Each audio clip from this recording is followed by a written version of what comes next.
We're going to watch a general liar report. This is actually from last month's board meeting. I don't pay the kind of attention that I used to these board meetings because I know, and anybody that follows any of this knows, that these board meetings are basically stage shows, a front for Trimet operations. No dissent at all on the board. Phony questioning. There's never been a situation where Trimet board has gone against Trimet staff. They try to put on a good show, like they actually are asking questions, and some of the questions are good, but it doesn't lead to anything. I mean, the questions are interesting sometimes, but if you look at the big picture with the Trimet board, you see that nothing ever changes, and the Trimet managers always get their way. So listening to the questions back and forth is basically an exercise in futility for us because we're looking at something that's not going to result in any actual action anywhere down the line. The Trimet management will always get what it wants from the Trimet board. They might ask questions, but it's basically window dressing. Um, and the board, people are tired of looking at the board, I think, because they realize that it's a stacked deck. It's a phony presentation. And the head of the TriMet is the general manager, who is hired specifically to do certain things, basically capital projects. I mean, the director of capital projects himself is now the general manager. And TriMet has suffered a lot since Neil McFarland took over. The riders have suffered, the employees have suffered. There's been a lot of negative things that have gone on. You won't hear any of that at these phony board meetings. So let's listen to what he has to say, and I'll cut in as needed. I won't take it personally, and I'll take that as a hint to try to be as brief as I possibly can. But I wanted to just start with a few items. One is ridership, and as you have probably seen in some of our reports, ridership for June was up. Overall, depends on how you sort of decide to count it, but weekly ridership was up 2.3% for the system overall. That was led with very encouraging ridership results on our bus system, responding, I think, to the new service investments we made in March in terms of additional frequent services, intervals during the day. The bus system was up, if you look at weekly ridership, up 5.7%. If you look at weekday ridership, up 6.4%. Again, when we look at where that performance is really occurring and improving, that was really the frequent service lines that were really carrying the bulk of that. Max was down a little bit, 2.6%. Part of that was weekend ridership was actually down 5.9%. That is a little apples to oranges comparison because we had a number of Rose Festival events actually in May this year because of the way the calendar fell, not in June, which is usually sees a ridership spike around both of the parades associated with the Rose Festival.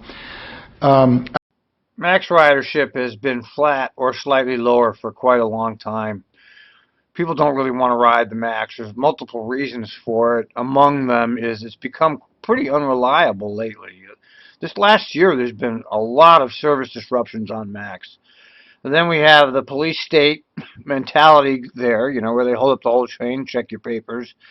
Lots of incidents involving crazy people and criminal activity, and it's pretty unpleasant. I mean, they have a monopoly in bringing people into the downtown area from outside of Portland, and that's what will always save them. Plus, of course, all the transit dependent people have no choice but to ride TriMet and the Max. But they should be fairly concerned about their bucking the national trend here for this long period of time. Something is wrong at TriMet with that, and of course, they'll never talk about it because they don't have to. They're not accountable for their actions. I'd also just note that West continues to make strong ridership gains. It was up 9.8%. And as an example of what I'm talking about is West has gone up 10% every month, but it still has not hit the projections that it was supposed to have when it opened. They still haven't even made the initial West projection figure when they put the grant in and all the hoopla. They're still below their projection. So all of this gain is actually a negative because they're not even at the point where they thought they were going to be when they opened. So they've never caught up to the initial projection. So these are phony statistics too. In June compared to June of last year. So again, very encouraging results, and as you know, we have additional service investments planned for September 1st and then again in December. So we are expecting to see, hopefully, continued response on the part of our customers to this improvements, the improvements in service that you've approved in the annual budget. Related to another, yes, sir. One quick question on so we did the service improvements, and we've seen a subsequent gain in ridership. How are they matching to our projections that we set out as we did these service improvements? I think the actual ridership numbers have been higher than we would have predicted. But I think all in all, what we're also trying to track is what has that meant to revenue, to passenger revenue in beginning. And I don't really have the answer to that question. I think it will take a couple of months of experience before we can really report to you about that as well. Excellent. Thank you. Related to the Line 8 layover, as you recall at your last briefing, we talked to you about the process that we've been going through and gave you an update on where that process was. We are underway with some additional work to sharpen the estimate about the potential off-site layover zone so that you have a greater level of confidence in the cost associated with that. But we're also looking at some of the service alternatives that have been suggested by members of the community. I'll be meeting with the team later this week to begin to, if you will, corral that information. Hope to bring that back to you at a future meeting before we take any action in any regard on that. I would say that probably we'll have a report in August at your meeting, but we may still have some additional work to do after that, particularly related to service alternatives and communication with the neighborhood representatives. So continues to be a work in progress. That's rather odd because they announced that they've chosen the site, and my bet would be that the site that they chose will be the site. But once again, they're presenting like there's some kind of listening going on to the community. It's very important for them to pretend that. This is not just Trimet that does this. It's all levels of government. Of course, Trimet's in a battle right now to save its public persona from people like me and some others that are out here hounding them. But they have the main stage, you know. I'm the sideshow way off in the field there.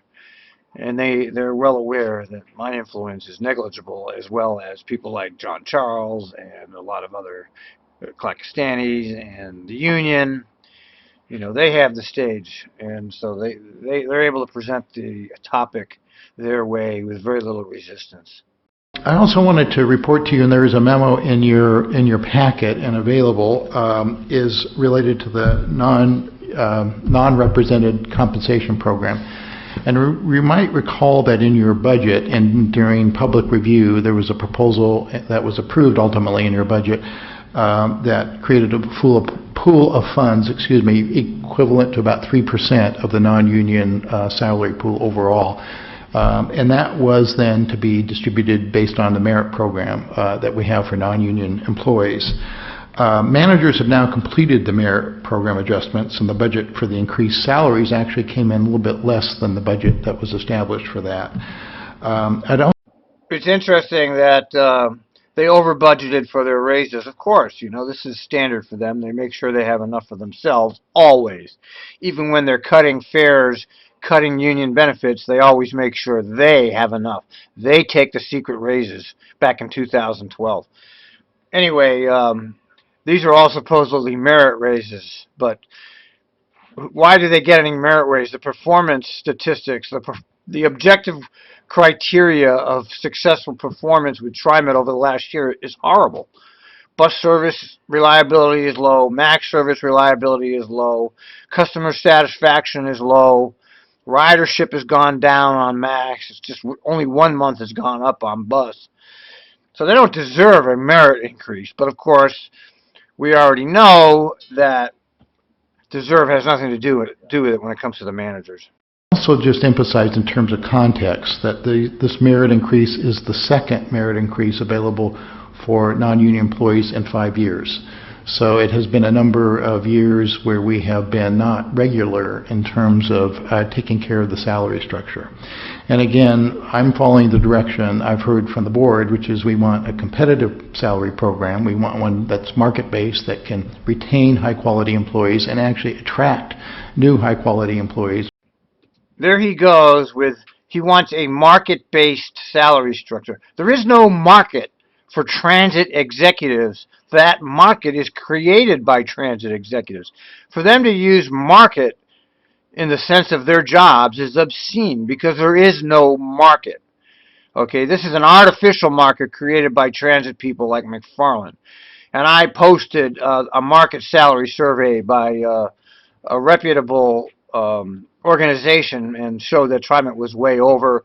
Coin had done a article, a news story showing that Trimet was over. But we already know that these greedy ass managers will do anything to get themselves a raise. And here he is manipulating public opinion to make it appear that they're underpaid. Now, he uses the same market argument to downgrade his union employees. He uses this to his advantage because it's for him, and he uses it against his union employees. Of course, when it comes to contractors, whatever the contractors want, they get.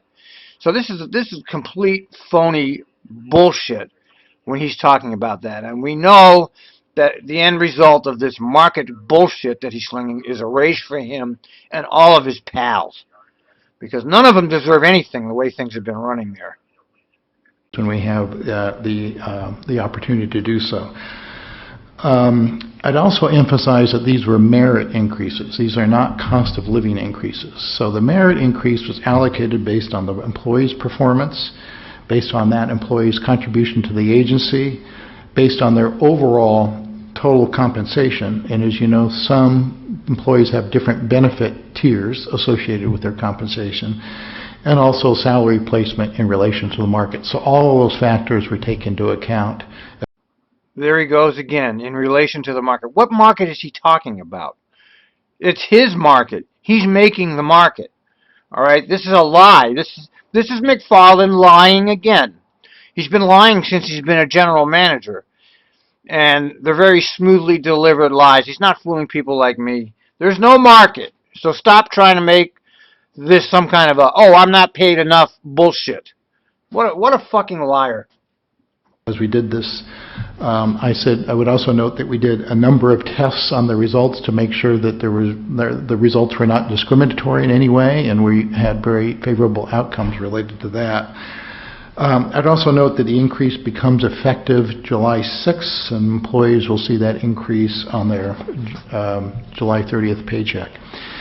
I'd also just note, in parallel to this, we are continuing our negotiations with the ATU, and as you may know, we have a salary increase proposed, actually in that case a cost of living increase proposed for the third year, if you will, of the ATU contract, which actually would begin in December. So that's the year that generally aligns with the budget year that we're in right now, and that's a 3% raise as well.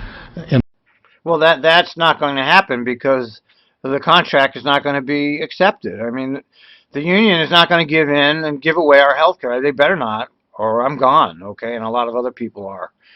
They better not give in to this schmuck with his bullshit lies and his manipulations and his puppets that support him. You know, we haven't had a raise. I don't work there anymore, but I know for a fact Trimet union employees have had no raises in over 30 years. They got cost of living, which, by the way, minimum wage has not kept up with. If minimum wage had kept up with cost of living, it would be more like $15 an hour now. Our proposal. And so that will continue to be part of the conversation with the union as we move ahead in mediation sessions scheduled for the next month.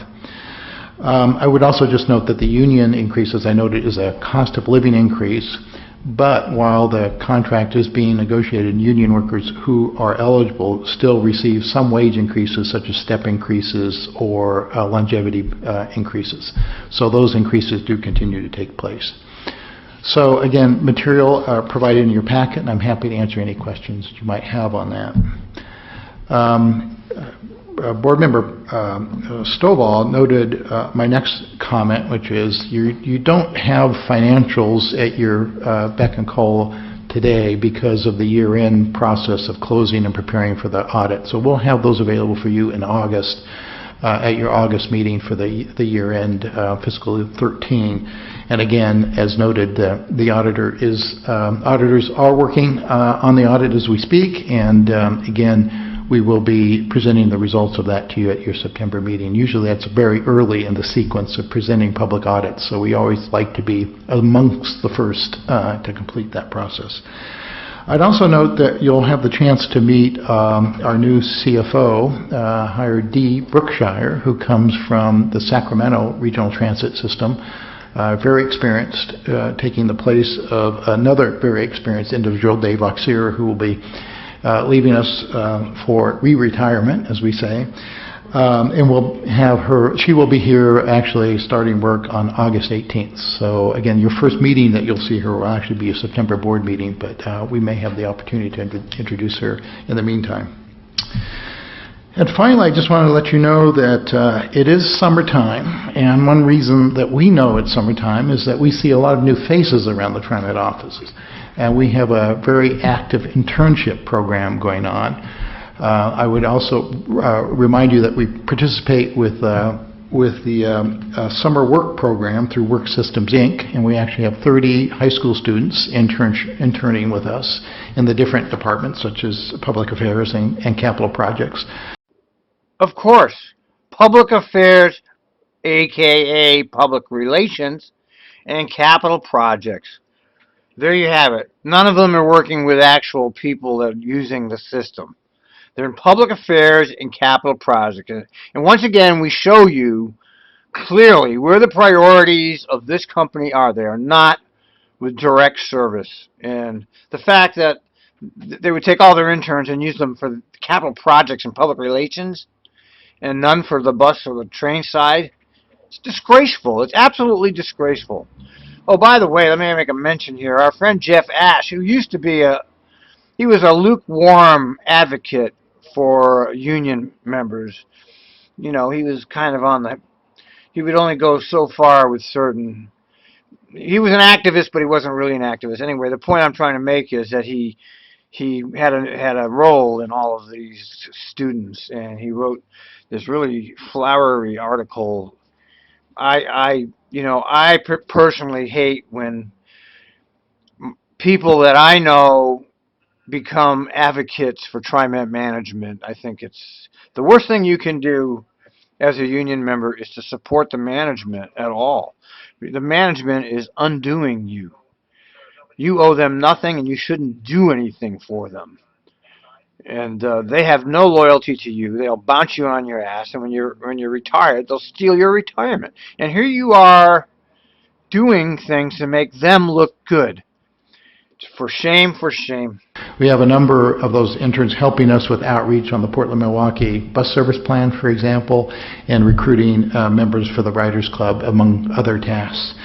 And we do rotate our interns into the different fields of the operations, so they get a little more experience with Trimet. For many of these young people, it's obviously their first job, and so they bring to us a great deal of energy, diversity, and insight into our work, and we really do appreciate their contributions, and we're really very pleased to have them here. My last item was just to note that as we have passed on to you, that there was a resolution of the Title VI complaint that was filed by Opal related to a past effort or action that you took related to equalizing transfer times. Again, the Opal complaint was not sustained by the FTA, and our actions were upheld. We've seen this shit so many times. Government agencies covering for other government agencies. Yeah, the FDA upheld them. But with what McFarland neglects to tell these people, these puppets, which is what they are, is that they got away with it on a technicality and they could never do it again. So the FTA, they love Portland, they love Trimet. Trimet gets all this money so they can do the federal government wishes. You know, look at light rail. Look at how lovely it is. It's great, great. So they're not going to go against Trimet in Portland because Trimet in Portland is important to the FTA. So they gave them a pass, and they said to them, "Don't you ever do it again, though." And here he is bragging that they did the right thing. No, you did the fucking wrong thing. You retaliated against Opal. You shamelessly didn't care. And here this fucking pinhead is telling them how, oh, you did the right thing, board. Jesus, McFarland makes me sick. But again, part of the process that the FTA noted is that has been a rule change since that original action has taken place, and that any such further transfer time evaluation or change would require a Title VI review. Conveniently making Opal go through the process that Trimet didn't have to go. Isn't that just convenient? Oh, well, now we have, you know, just forget it. Fuck the board, fuck McFarland, fuck the transfer, and fuck Trimet. And so, what I would like to just note to you is that what we do is to intend to come back to you at your August briefing and meeting with a, if you will, schedule and an outline of the activities that we would need to undertake that review for your consideration. It may be that there are other fair policy issues that we want to wrap into this Title VI evaluation at the same time, and so we'll brief you on what some of those issues are in the near term as well. But I think that was good news in terms of sustaining your actions, and also good news in terms of sustaining the action to hold off on any transfer change until a Title VI evaluation was actually completed. With that, I'd pause for any questions before we get into. I inherited an agency that I think is inspired by a Dickens novel. I call it A Tale of Two Trimets. Let me tell you now a little bit about that second Trimet tale. That of an agency that is slowly strangling from a union contract that desperately needs a reset.